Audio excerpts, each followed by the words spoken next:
Later today, the Toronto District School Board will release a new resource guide created with community partners to develop curriculum based on hip-hop. To talk more about this, I'm joined by Ramon Vicente. He's an instructional leader with Equity and Inclusive Schools for the Toronto District School Board. He's with me in studio now. Good morning. Good morning, Matt. Good to have you here.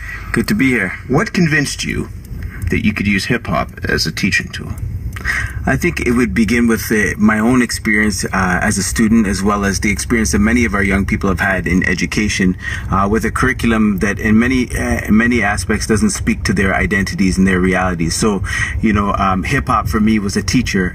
Growing up, it taught me geography, taught me about the strengths and struggles of various communities, and that inspired me as an MC and as an artist to bring that now into the classroom as a teacher. And so when I first started exploring hip hop with my students, I was amazed by the reaction, the level of engagement, and the ability for them to be critically literate and to explore metaphors, similes, and lots about their communities and their social location through actual hip hop as curriculum. And you say that the music and the culture of hip hop gave you something that you weren't getting in school? Just personally? No, absolutely. I think for me it was a space of inclusion, with a curriculum in schools where I didn't really see myself represented, and I didn't really see, the issues and the strengths and the struggles of my community really represented in the formal curriculum. So hip hop for me was a space of inclusion where I could voice my concerns, my realities, in a way that could reach out to various communities. And I think that was definitely a strength that hip-hop provided for me and for many other young people, I think. How did you use it to teach students? I mean, what did you actually do with the music and the culture? Sure. So one of the things one of the activities we used to do was an after-school program called Hip Hop 101, where we would bring young people in and we'd have them brainstorm about things that mattered to them in their communities, in their families, in their homes, and then we would explore sort of how do you put those thoughts and those ideas to music, exploring various rhyme patterns. And they got an opportunity to really express some things that really mattered to them. In fact, I learned a lot about my students through those activities. It was a great teacher for me, just learning about some of the struggles they were having within their homes and with their families that to be honest, I had never heard about before exploring that curriculum with them. So that's one sort of example of what it might look like. And the reaction when students were faced with something like this, when they encountered this in a classroom? Yeah, Matt, it was phenomenal. Like I didn't think that we would have that that same reaction. But if we would do an announcement for a school event and we would just put a hip hop beat under that announcement, you'd be amazed at how many students would just come to that event, drawn by the music.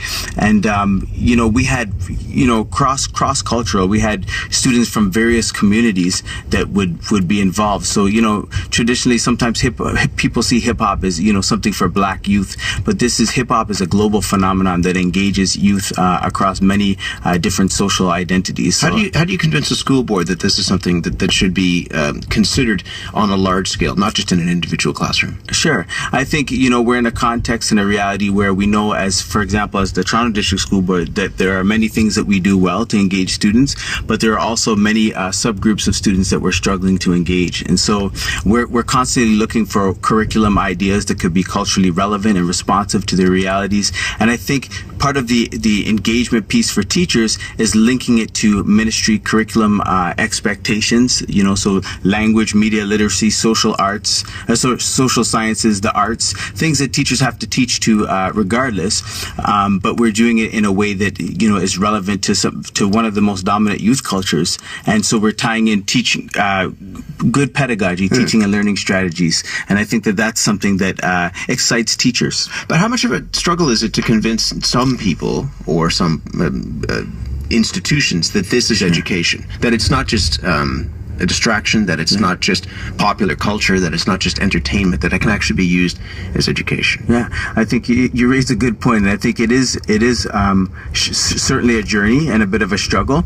But one of the exciting things is that we have now professional learning opportunities for teachers to explore hip hop as critical pedagogy. So we're now in the middle of having 40 teachers explore this. But they learn about hip hop. They learn about hip hop, music, and culture. We bring in community artists, and they're exploring the core 4 elements of hip hop. They're involved in the art of emceeing, the art of DJing, the art of beat production, and then thinking about how could I explore this as a tool for teaching and learning with my students. Do you have to confront, I love this music and I've listened to it much of my life, but do you have to confront the roughness of it, the negativity that's around it, the violence, the misogyny that runs through so much of it? Absolutely. And our thinking is that, students, unfortunately, they explore these realities on a daily basis through media and even in their communities sometimes. So what a powerful opportunity to now engage that in a classroom and a way that they can be critical of some of the messages that they're getting through that music. And that's the critical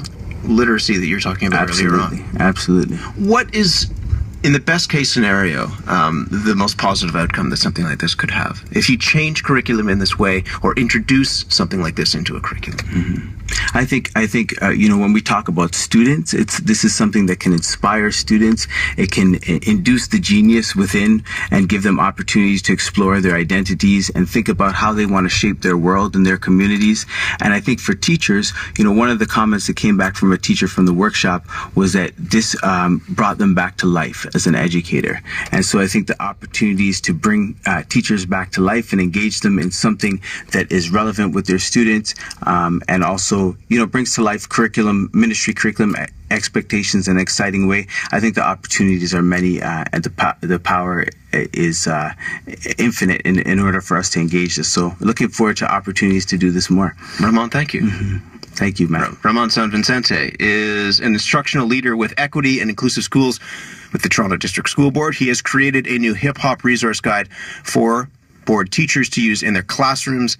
The book will be launched tonight, 6 p.m. at the Yorkwoods Library, which is near the intersection of Jane and Finch. Just about 10 minutes away from 8 a.m. George is here.